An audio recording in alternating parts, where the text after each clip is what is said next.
ano ang impormasyon sa JCC database, ay magiging malaking tulong ito. Sinambit ni Amane na ang database ng JCC ay parang isang urban legend lang dito, habang sinaad ni Kashima, na sabi nga nila, kung saan may usok, doon may apoy, tama. Inilipat naman ng scene kina Shin, kung saan kasama niya pa rin si Seba at sila ay nasa loob ng laboratorio. Sinabi ni Shin, na hindi ba't dapat nasa klase ka? Sinambit ni Seba, na ang mga research institute students ay walang masyadong mga klase. Parang isang grad school program. Kami ay nasa itaas ng mga undergrad students kagaya mo, habang sinaad ni Shin, na kung ganoon ay ikaw ang aking senpai. May hinawakan si Shin na napansin ni Seba at sinabihan niya siya, na huwag mo masyadong paglaruan yan, at baka sumabog. Sinambit ni Shin, na bakit hindi mo sinabi ng mas maaga. Huwag kang gumawa ng mga bagay na delikado. Sinaad ni Seba sa kanyang isipan, na hanggang gaano kaya siya katagal dito. Ang lalaki namang naghahanap sa kanya kanina ay biglang dumating sa laboratorio at sinabi, na nahanap din kita sa wakas, Netsuki. Tinunaw mo ang aking sandata, hindi ba? Sinaad ni Seba, na hindi ito maiiwasan, senpai, habang sinambit ng lalaki, na anong ibig mong sabihin. Sinambit ni Seba, na para makagawa ng isang alloy na kasing puro ng ganyan, kailangan ko ng mga kasing pino at sophisticado ng sa iyo. Hindi ko kayang gawin ang ginagawa mo. Natuwa ang lalaki sa sinabi ni Seba at sinaad nito, na ganun ba? Mukhang wala na tayong magagawa. Sa susunod, kausapin mo na lang ako tungkol dito, okay? Maiintindihan ko. Sinambit ni Seba, na talaga ba? Sobrang honor ako. Parang kailangan ko ng kape. Ang lalaki naman na nakasalamin ay narinig ang kanilang pinag-uusapan at sinabi nito, na si Seba ay palaging binobola ang lalaking iyon, sa parehong paraan. Sinabi ng lalaki na nasa kanyang tabi, na alam ko, at naiintindihan ko yan. Kung papuriin din ako ni Seba, malamang nahahayaan ko na lang din ang mga bagay-bagay. Tinanong ni Shin ang dalawa na anong pinag-uusapan nyo, habang sinambit nila na hindi mo ba alam. Bilang isang undergrad, si Seba ang may pinakamagandang proyekto sa pagtatapos ng kanyang klase. Dagdag pa dito, siya ang kauna-unahang weapons production student sa loob ng 15 years para manalo sa pinakahihintay na premyo ng Yoshimura. Siya ay isang henyo. Hindi makapaniwala si Shin na isang genius si Seba, habang sinabi ng isang lalaki na bawat taon, ilang mga nagtapos lamang ang binibigyan ng premyo ng Yoshimura mula sa iba't ibang departamento.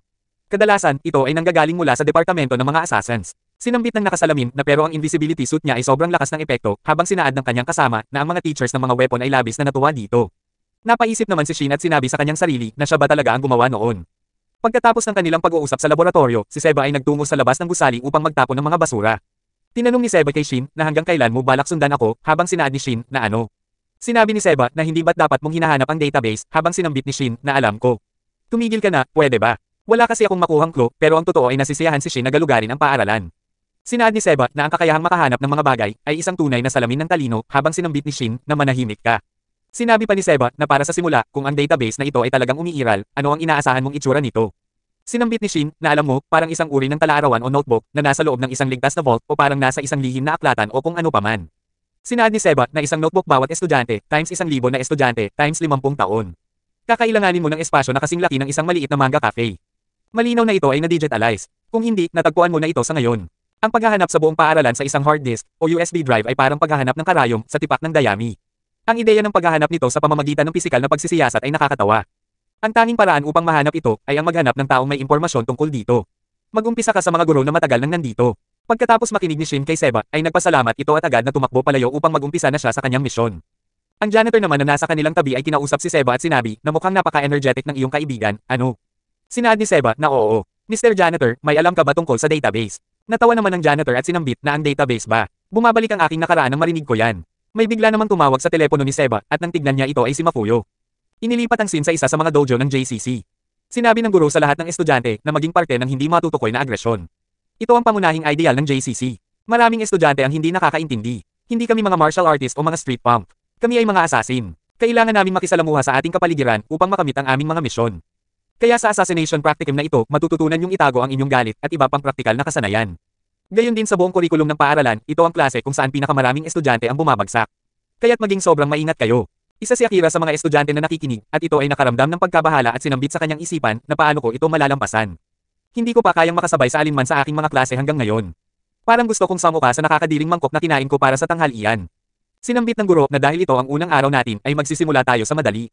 Magsusuot ako ng blindfold. Lumapit kayo sa akin isa-isa kapag handa na kayo. Gusto kong maramdaman nyo kung gaano kahirap gawin ang sarili nyo na hindi natutukoy.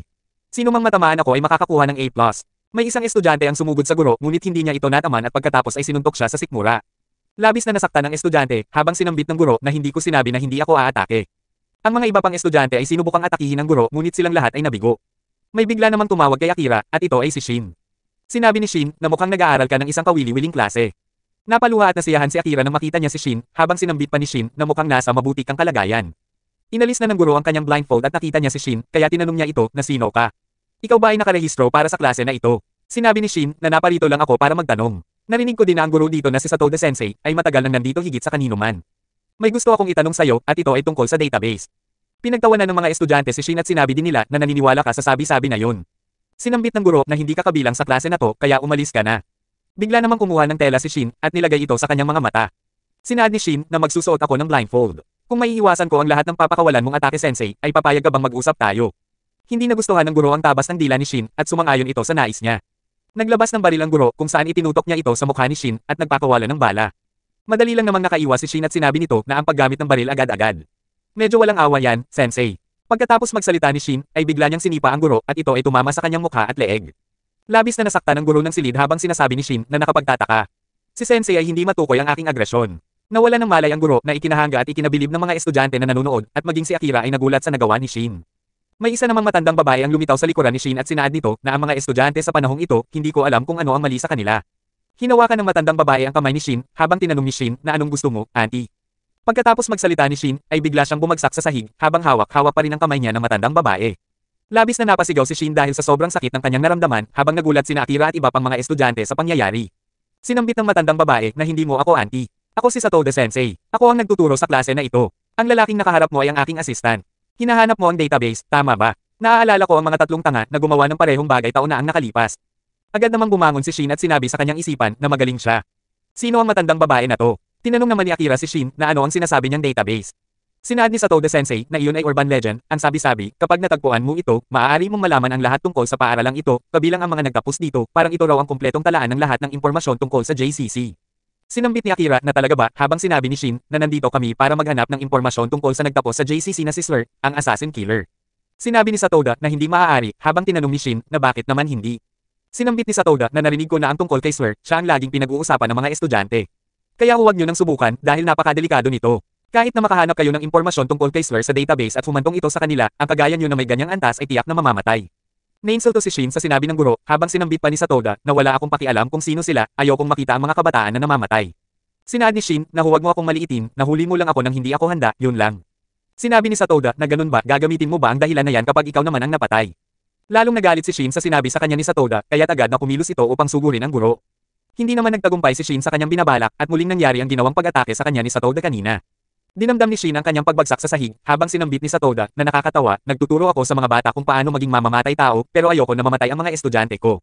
Labis na nangamba si Akira para sa kanyang kaibigan habang sinambit ni Shin kay Satoda na inatake na niya kami noon at maging ang pamilya namin ay maaaring mapahamak dahil sa kanya. Gusto kong malaman kung paano siya naging ganon. Kahit gaano pa ito kadelikado. Ayokong makita ang mga tao na mahal ko na namamatay. Kaya ako nandito. Ang kamay ni Shin ay hawak pa din ni Satoda at labis na itong nasasaktan. Sinambit ni Satoda sa kanyang isipan na nagulat ako na nakakapagsalita pa siya, siguradong masakit na ito. Sinabi ni Satoda kay Shin na sa totoo lang kung sobrang determinado kang makuha ang gusto mo, tignan natin kung kaya mong makaisa sa matandang retiradong sundalo na ito. Binitawan na ni Satoda si Shin at hindi nila inasahan ang sinabi sa kanila ng guro.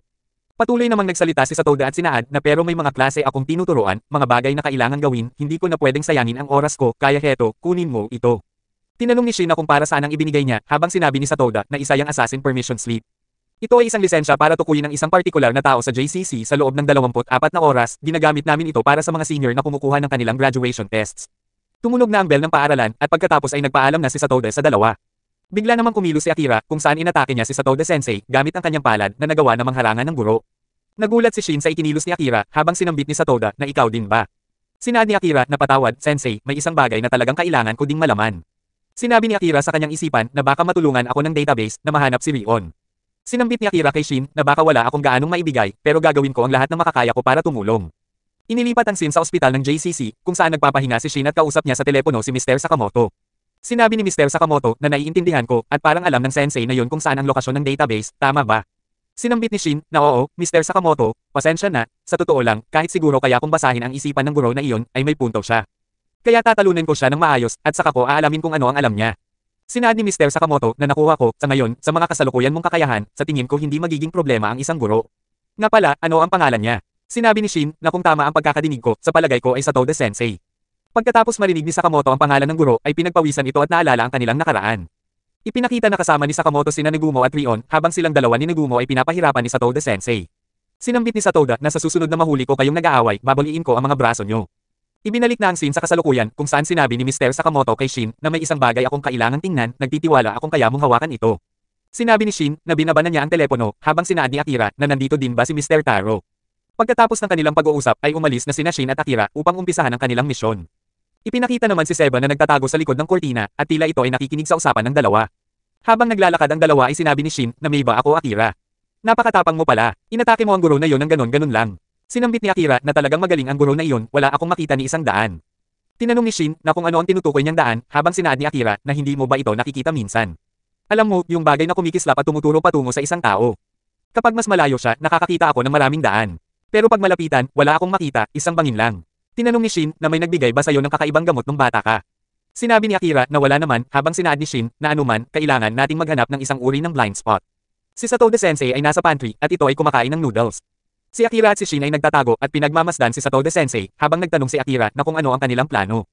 Sinabi ni Shin na ang mga tao ay mahina kapag sila ay kumakain habang sinambit ni Akira na naiintindihan ko, umatake na tayo ngayon.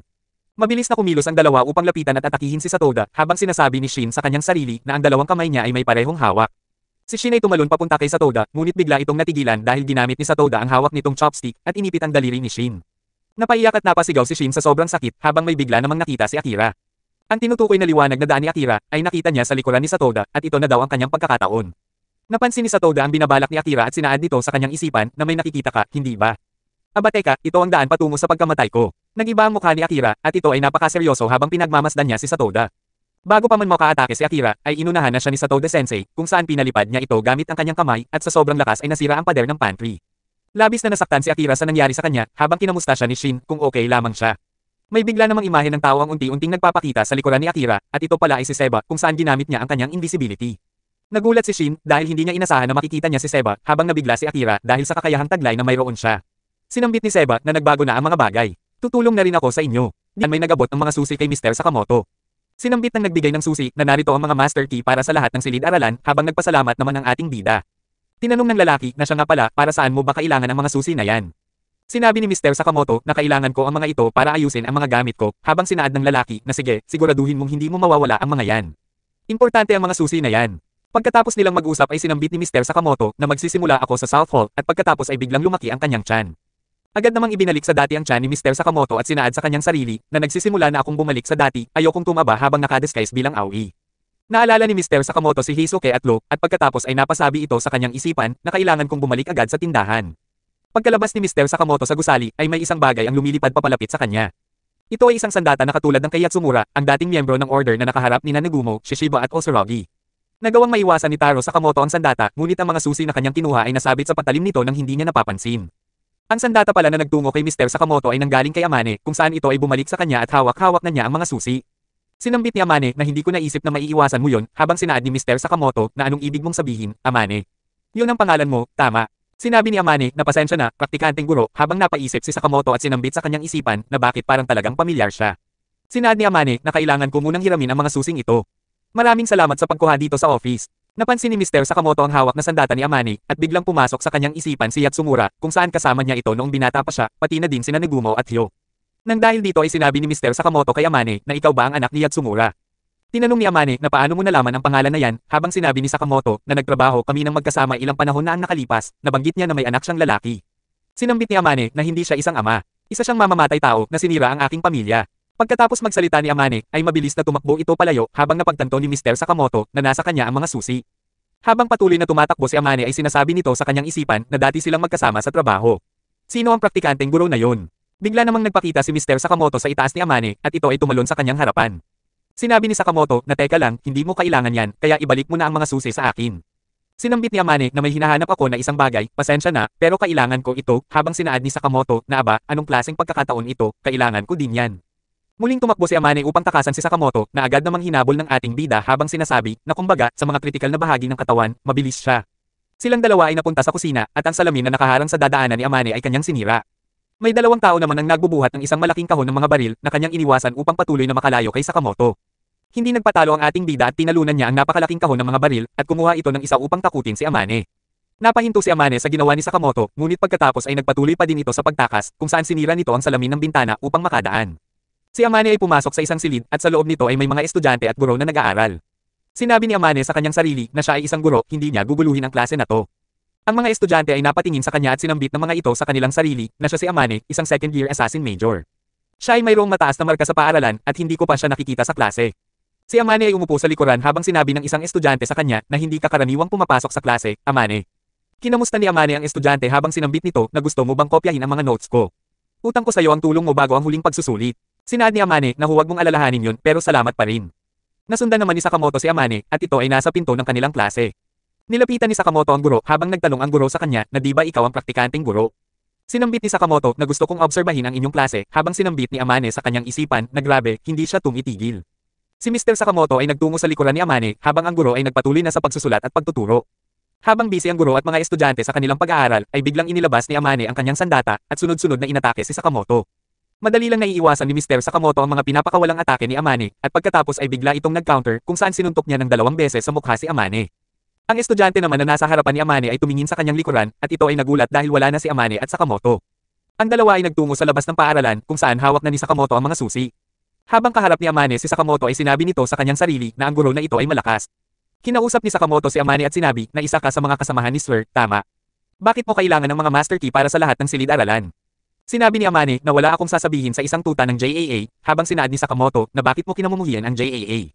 Isang miyembro ang ama mo dito. Bigla namang sumigaw si Amane at sinambit na kaya nga, kailangan kong wasakin ang matandang lalaki na yun at ang JAA. Sinaad ni Sakamoto na mahal ni Mr. Yatsumura ang kanyang anak na lalaki, malulungkot siya kapag nalaman niya na kinamumuhian mo siya. Sinambit ni Amane na anong alam mo, siya ang lalaki na pumatay sa aking ina. Tinanong ni Mr. Sakamoto na anong ibig mong sabihin habang sinaad ni Amane na huwag mong pakialaman ang mga personal na bagay ng ibang tao para lang matugunan ang iyong kuryosidad, masama yun. Tsaka, hindi kita pinagkakatiwalaan, mayroong kakaiba sa'yo. Ang mga kamay mo ay ilang sentimetro na mas malapad kumpara nung nakita kita sa dorm, ang sinturon mo ay maluwag ng isang butas, ang pantalon mo ay 5 milimetro na mas maikli.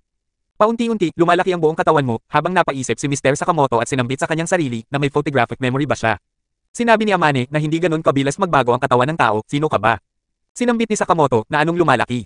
Huwag kang maging bastos, wala namang nangyayari sa akin, isa lang akong regular na praktikanteng guro. Pagkatapos magsalita ni Mr. Sakamoto, ay tuluyan ng lumaki ang kanyang tiyan, maging ang kanyang mga pisngi. Hindi naman pinalampas ni Amane ang pagkakataon na ito, kung saan siya ay agad na kumilos upang kunin ang mga susi, at pagkatapos ay tumakbo palayo. Si Amane ay tumalon sa palapag ng kanilang kinalalagyan, na agad naman siyang sinundan ni Mr. Sakamoto, at habang nasa ere si Amane ay bigla niyang inilabas ang kanyang sandata, upang sirain at harangan ang daanan. Si Sakamoto ay napatigil sa pagsunod kay Amane dahil sa mga harang na ginawa nito, ngunit napansin ni Mr. Sakamoto na ang ibang palapag ay maaaring daanan.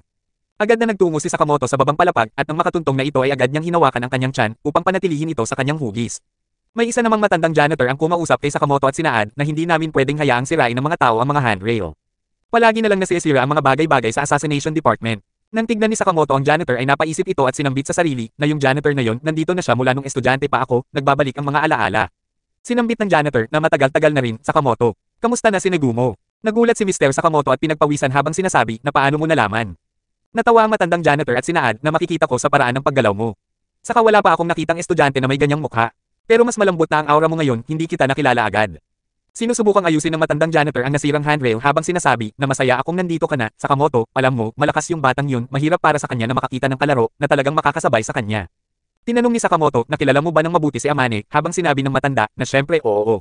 Siya ang aking apo. Hindi makapaniwala si Sakamoto sa sinabi ng matanda habang sinambit pa nito na nakikita mo. Pareho kami ng ilong at bibig. Ang nakuha lang niya sa tatay niya ay mga mata. Tinignan ng mabuti ni Mr. Sakamoto ang mukha ng matanda habang sinasabi na totoo ba. Sinambit ng janitor na mabait si Amane, hindi ba? Pinalaki ko siya dito sa JCC simula nang siya'y mag-7 taon, hindi ko siya masyadong kasama dahil sa trabaho ko at iba pang mga bagay, nag-aalala ako kung paano siya mamumuhay sa ganitong kapaligiran. Pero sa isang paraan, lumaki siya na may matibay na loob, sa sobrang lakas na, minsan nag-aalala ako na baka ito ang magdala sa kanya sa maling landas. Sa totoo lang, hindi ko alam kung saan niya nakuha yun, Sakamoto, kung makita mo si Amane, sabihan mo siyang dumaan sa kwarto ng janitor minsan. Inilipat naman ang scene sa library, kung saan ginamit ni Amane ang nakuha nitong susi upang makapasok. Si Amane ay pagod at sinambit na bakit. Wala nang parte ng JCC na hindi ko na-explore. Sa ilalim ng hagdan sa South Building, ang aklatan, ang gym, wala akong nakita na database kahit saan. Naalala ni Amane ang sinabi sa kanya ni Kashima na wasakin mo ang database sa loob ng 24 na oras at pagkatapos ay sinambit nito sa kanyang sarili na peste. Kung hindi ko ito makikita agad. Ipinakita naman ang nakaraan ni Amane kung saan ang kanyang ina ay nakahandusay at duguan habang ang kanyang ama na si Yatsumura ay nakatayo sa tabi at hawak-hawak ang kanyang duguan na sandata. Labis na naguguluhan ang batang Amane sa kanyang nasaksihan at pagkatapos ay sinabi nito na bakit ama. Ibinalik na ang scene sa kasalukuyan kung saan may tumatawag sa telepono ni Amane. Ito pala ay si Kashima at sinambit nito na malapit nang matapos ang oras, may magandang balita ka ba para sa amin? Sinaad ni Amane na wala pa sa ngayon, habang sinabi ni Kashima na nakakalungkot naman, umaasa akong magkakaroon kami ng bagong kasamahan, pero anong magagawa ko kung wala kang motibasyon? Sinabi ni Amane na pakiusap, teka lang. Talagang gusto kong makipaglaban kasama si Swer. Gusto kong magtrabaho kasama ka para wasakin ang JAA at ang tatay ko. Pakiusap, bigyan mo lang ako ng kaunting oras pa. Isinusumpa ko, mahahanap ko ito. Sinambit ni Kishima na kung ganoon, patayin mo ang pangunahing depensibong lakas ng JCC, ang Missile Defense System. Kaya mo ba? Sinaad ni Amane na habang sinabi ni Kishima na medyo agresibo pero mas tiyak ito kaysa sa paghahanap ng yaman. Tinanong ni Amane na bakit mo gustong patayin ito. Inilipat naman ang scene sa syudad kung saan magkasama sina Kanaguri at Club Jam. Tinanong ni Club Jam na Kanaguri, bakit ayaw mong kuhanan ako ng video? Sinabi ni Kanaguri na kamangha-mangha, isang grupo ng mga ibon. Ang mga ibon na lumilipad palayo ay senyales ng isang turning point sa isang kwento. Sinambit ni Club Jam na binabale wala mo ako. Ang saya naman ng laro na yan. Hindi kami madalas magganyan ng kuya ko. Wala pang confirmation, ngunit parang si Club Jam at Carolina Reaper ay magkapatid. Sinaad ni Kanaguri na may biglang pumasok sa shot ko. Ngayon, kailangan kong magsimula ulit. Natawa si Club Jam at sinabi na ang JCC ay may pambihirang seguridad, hindi ba? Sabik na akong makita ito. Ibinalik naman ang scene kay Kishima kung saan sumagot ito sa tanong ni Amane at Sinambit na gusto lang namin muling likhain ang massacre na nangyari sa JAA. Nigay ni Seba ang gloves kay Shin habang tinanong ni Shin na nadagdagan ba ang tibay ng guwantes na ito. Sinambit ni Seba na sinabi mo na kaya mong makita ang hinaharap ng kalahating segundo. Sinaad ni Shin na oo habang sinabi ni Seba na inayos ko ang lag ng guwantes sa kalahating segundo pero medyo hihina ito ng kaunti. Sinambit ni Shin na kung gusto ko ng mas malakas na kapangyarihan, ay dapat ba na mas higit sa kalahating segundo ang makita ko sa hinaharap? Sinabi ni Seba na oo. Mas lalo mong hinahayaan itong mag-ipon, mas lalo itong lumalakas. Pero kahit ngayon, mas malakas ito kaysa kung walang gamit. Halos imposibleng atakihin ng guro na iyon. Kung hahawakan mo siya, gagamitin niya lang ang Aikido para iwasan ang suntok. Kahit na sa himala ay magtagumpay tayong tamaan siya, wala tayong lakas para makagawa ng malaking pinsala. Diyan pumapasok ang guwantes. Sumang-ayon si Shin sa sinabi ni Seba, habang sinambit pa nito na sa ibang salita, si Akira at ako ay gagawa ng pambungad. Bago makagawa ng anuman ng sensei, kailangan mong hampasin siya gamit ang guwantes na iyon. Nangangamba naman si Akira sa kanilang gagawin habang tinanong ni Shin na tama. Akira, nakikita mo di ba? Ang bagay na yon kung saan nakikita mo ang daan para pumatay. Naguguluhan si Seba at tinanong na anong ibig niyang sabihin. May espesyal ka din ba na pandama? Sinambit ni Akira na hindi ganon. Parang nakikita ko kung paano at saan dapat ilipat ang aking katawan upang maabot ang mga mahahalagang punto ng kaaway. Parang flip animation ito. Sinaad ni Seba sa kanyang isipan na hindi ko pa narinig ang ganoong bagay. Isa ba siyang henyo? Sinabi pa ni Akira na ngunit kapag sinusubukan kong tingnan ang daan patungo kay Satoda Sensei, may isang bangin ang nakaharang kaya malamang na hindi ako magiging kapaki-pakinabang. Inilipat ang scene kay Satoda Sensei kung saan may nakalimutan itong bagay sa kanyang huling klase sa gym at ito ay isang TNT bomb na nakumpiska niya sa estudyante. Mabilis na nagtungo ang guro sa gym at nakita niya ito na nasa gitna ng court na agad naman niyang kinuha. May bigla namang bola ang tumalbog papalapit sa kanyang likuran at siya ay nagtataka kung sino ang nakaiwan dito. Kinuha ni Satoda ang bola at nang mahawakan na niya ito ay bigla itong pumutok na kanyang ikinagulat. Bigla namang lumitaw si Shin sa kanyang likuran kung saan aatakihin niya si Satoda habang sinasabi na isa lamang niyang ball-shaped surprise popper. Agad na napansin ni Satoda ang paparating na suntok ni Shin at ginamit niya ang kanyang Aikido kung saan tumilapon si Shin. Siya ay lumipad at bumunggo sa pader ng basketball ring na labis na ikinabahala ni Akira. Sinambit ni Satoda na napakagaan mo naman. Kumakain ka ba ng tama? Si Shin ay pumasok sa mismong ring ng court at pagkatapos ay sinira nito ang pader upang makawala siya sa pagkakaipit. Kinuha ni Shin ang ring at ginamit ang lakas ng kanyang gloves upang ihagis ito patungo kay Satoda Sensei. Nagawa namang pigilan ni Satoda ang ring gamit ang kanyang daliri at pagkatapos ay pinaikot-ikot niya ito. Namangha si Akira sa ginawa ng guro habang bigla namang lumitaw si Seba sa kanyang likuran gamit ang kanyang invisibility at hawak nito ang poste ng net upang ihampas kay Satoda. Sumugod din si Shin patungo kay Satoda na napansin ng guro at sinambit nito na kayong dalawa ay bumagsak sa pagsusulit. Sina Shin at Seba ay nabigong tamaan si Satoda Sensei dahil sa kanyang Aikido at sila ay sabay na lumipad palayo. Tinignan ni Satoda ang kanyang orasan at napagtanto nito na kailangan na niyang maghanda para sa susunod niyang klase. May napakalakas na tunog naman ng yumanig sa likuran ng guro at inakala nito na si Akira ang dahilan ng ingay. Nang tignan niya ang kanyang likuran ay wala si Akira, ngunit kay isang marka ng tama ng baril sa pader. Nanggaling pala ang ingay sa stream gun na imbensyon ni Seba at siya din ang nagpaputok nito. Bigla namang lumitaw si Akira sa itaas ni Satoda at may hawak itong raketa ng badminton upang ihampas sa ulo ng guro. Nabigong tamaan ni Akira si Satoda dahil nagawa niya itong pigilan gamit lang ang kanyang mga daliri. Hinawakan ni Satoda Sensei ang kamay ni Akira at sinaad na baguhan ka pa. Inihagis ni Satoda si Akira sa kanyang likuran, ngunit nagawa nitong makahawak sa damit ng sensei at pagkatapos ay tumalon ito upang makalayo. Kumuha ng buwelo si Akira at muli niyang sinugod si Satoda Sensei. Sunod-sunod na nagpapakawala ng atake si Akira na madali lang naiiwasan ni Satoda. Habang patuloy na umiiwas ang guro ay napaisip ito at sinambit sa sarili na ang babae na to. Natututo siya sa pamamagitan ng pakikipaglaban sa akin. Hindi pa siya tiyak pero mayroon siyang pambihirang talento sa pagpatay. Ang epektibong daan, siya ay likas na nauunawaan ang mga galaw ng pagpatay. Para itong naglalaro kasama si Ryo. Sinubukang sipain ni Akira ang mga paa ni Satoda, ngunit tumalon ito upang makaiwas at lumayo sa kanya. May napansin naman si Akira, at ito ay ang liwanag na daan papunta sa kamatayan ng kalaban. Nakita din ito ni Satoda at sinabi sa kanyang isipan na pero hindi ko hahayaang mapalapit ang mga estudyante sa panganib. Sinubukang sundan ni Akira ang liwanag na daan, ngunit may bangin ang humaharang sa kanilang dalawa na naging dahilan upang hindi niya ito malapitan. Bigla namang nagpakita si Shin kung saan suot niya ang damit ni Seba at ito ay naghahanda upang umatake. Hindi inasahan ni Satoda ang biglaang paglitaw ni Shin dahil ito ay naka-invisible na itinamangha naman ni Akira.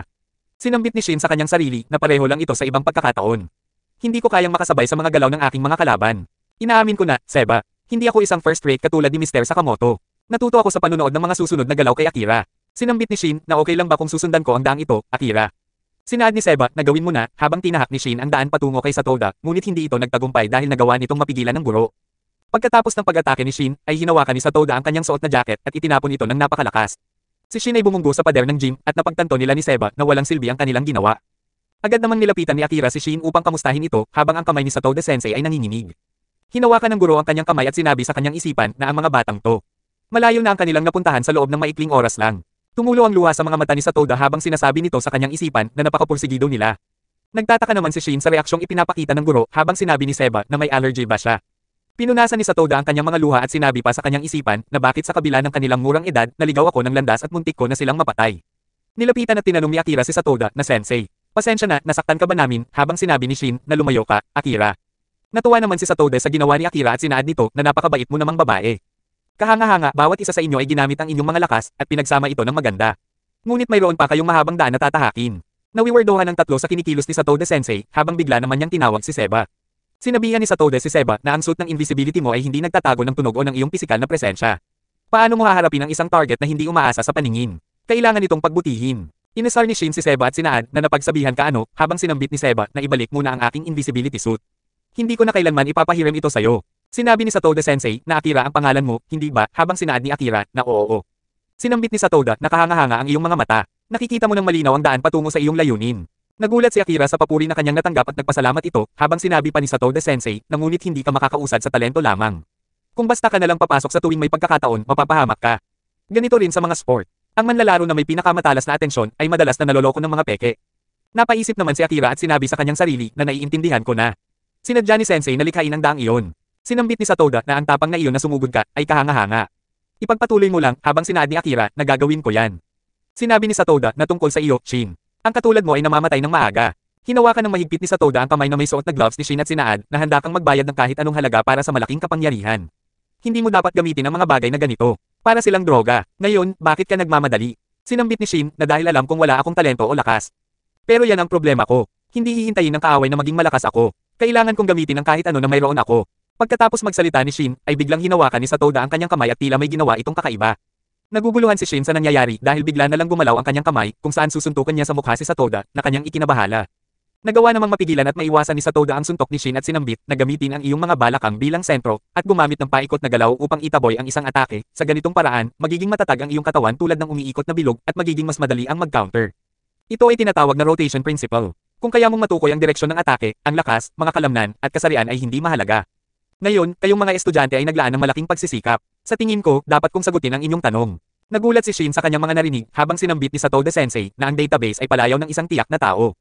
Hindi makapaniwala ang tatlo na ang database na kanilang hinahanap ay isa palang tao. Sinaad ni Satoda na para mas malinaw, siya ay kaklase ko noon na may pambihirang alaala. Nagtatrabaho pa rin siya dito sa paaralan. Inilipat ang scene sa matandang janitor na lolo ni Amane. Nakita ng matandang janitor si Amane na nakaupo at agad niya itong nilapitan na napansin naman ng kanyang apo. Biglang kinutusan ng matanda si Amane na labis niyang dinamdam at tinanong kung para saan iyon. Sinambit ng matanda na sinabi sa akin ng iyong guro na hindi ka nagpapakita sa mga klase. Sinabi ni Amane na iyan na ang ika-782 na beses na tinamaan mo ako sa ulo. Iuulat kita sa PTA nang mawalan ka ng trabaho. Sinaad ng matanda na ibig mong sabihin 783 na beses. Naalala ko rin ang lahat ng mga petsa. Umupo ang matanda sa tabi ni Amane habang tinanong ng kanyang apo na iyan ba ang dahilan kung bakit ka nandito upang sabihan ako. Sinambit ng kanyang lolo na sa tingin mo ba hindi ko alam. Suportado mo ang isang kaina-hinalang grupo ng mga asasin kamakailan. Ayaw kong makisama ka sa kanila. Alam kong may galit ka sa JAA dahil sa iyong ama. Hindi mo kailangang maging asasin. Maaari kang magkaroon ng karaniwang trabaho. Sinabi ni Amane na lolo, hindi ka ba galit na ang sarili mong anak ay pinatay? Hindi ako magiging kontento hanggat hindi ko siya napapatay ng sarili kong mga kamay. Sinaad ng kanyang lolo na Amane, kanina ay tumatakbo ka palayo sa isang cute na guro sa training. Sa tingin mo ba ay napakakul mo? Bilang iyong lolo, nahihiya ako. Nainis si Amane at tinanong na pinapanood mo ba ako habang sinambit ng matanda na hindi nakakapagtaka na wala kang laban sa kanya. Tinanong ni Amane na kilala mo ba ang guro na yon habang sinabi ng kanyang lolo na oo, simula nung estudyante pa lang siya. Sa lahat ng mga 38,764 na estudyante na nakita ko, siya ang pinakamagaling sa lahat magpahanggang ngayon. Ang kanyang lolo ay naglakad palayo sa kanya habang sinasabi na isang bagay lang ang tandaan mo, Amane. Ano man ang mangyari, nandito ako palagi sa iyong tabi. Kung may bumabagabag sa iyo, maaari mo akong kausapin o ang iyong mga guro. Nang tuluyan ng makaalis ang kanyang lolo, ay naalala niya ang sinambit ni Kashima sa kanya na gagawin naming muli ang massacre sa JAA. Pagkatapos maalala ni Amane ang nais ng grupong X, ay biglang tumawag si Kashima at sinambit na Amane tungkol sa hiling namin na patayin ang security system ng JCC, napag-isipan mo na ba ito? Sinaad ni Amane na gagawin ko ito sa isang kondisyon, mangako ka sa akin na hindi mo sasaktan ang mga estudyante at guro. Ang layunin mo ay wasakin ang database at burahin ang lahat ng impormasyon tungkol sa boss, tama? Hindi para patayin ang lahat. Sinabi ni Kashima na oo, mas gusto kong ayusin ang lahat ng mapayapa kung posible. Tinatanggap ko ang kondisyon mo, mag-uusap tayo ulit sa lalong madaling panahon. Ibinabana ni Kashima ang telepono at pagkatapos ay sinambit ni Gako na ang anumang security system na kayang sirain ng isang bata ay walang kwenta. Sinabi ni Slur na kahit ang pinakamalalakas na kandado ay madaling mabuksan mula sa loob. Bukod dyan, masyadong maluwag ang JCC sa magagaling na estudyante, palagi akong naiinis dahil doon. Sinambit ni Kashima na ang pinakamahuhusay na estudyante ay may pribilehiyong makapasok sa iba't ibang gusali, habang sinabi ni Gako na kaya pala kinailangan natin ng nerd, ano. Ibinalik ang SIM kay Amane kung saan hawak nito ang kanyang sandata at ito ay nagtungo sa Central Control Office, Security Room. Ginamit niya ang kanyang ID upang makapasok at makalipas ang ilang minuto ay nag-alarm ang security system. Inannounce sa buong gusali na ang security system ay sapilitang pinatay. Ang system ay magre-recover sa loob ng 10 segundo. Hindi inasahan ng lahat ng tao sa JCC ang nangyari habang sinambit ni Slur na ngayon panahon na para burahin ang ilang alaala.